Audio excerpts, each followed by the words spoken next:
Assalamualaikum warahmatullahi wabarakatuh.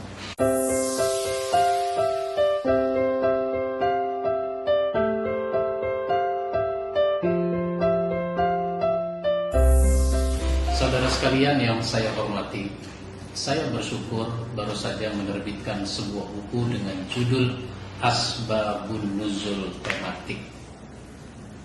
Satu kajian yang sangat penting dalam rangka memahami Al-Quran.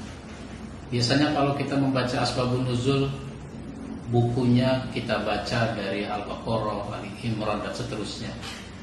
Tapi buku ini saya susun berdasarkan tema. Ada 20 tema dari 521 sebab mengapa ayat itu diturunkan. Ada tema akidah, tema akhlak, tema kafir, Yahudi, munafik, tema masjid, tema harta, keluarga, dan seterusnya.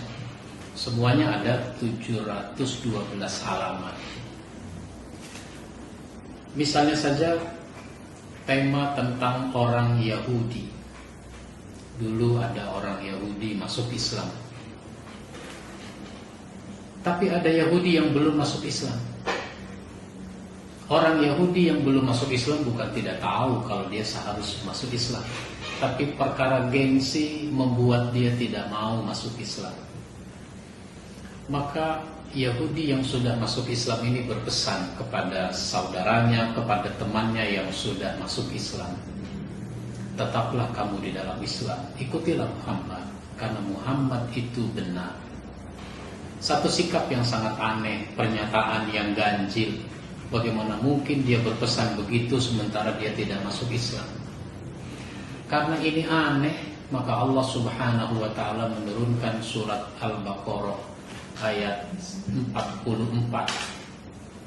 Atamuruna nasa bil birri wa tansawna anfusakum wa antum tatslunal kitab afala taqilun.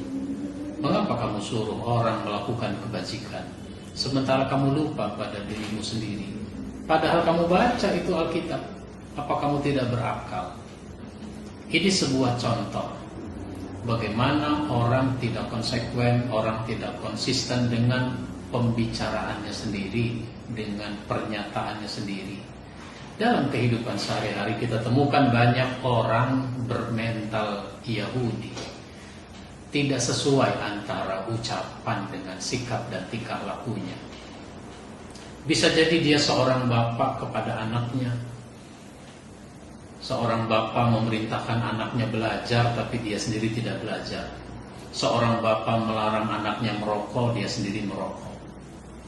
Bisa jadi dari seorang pemimpin kepada rakyatnya.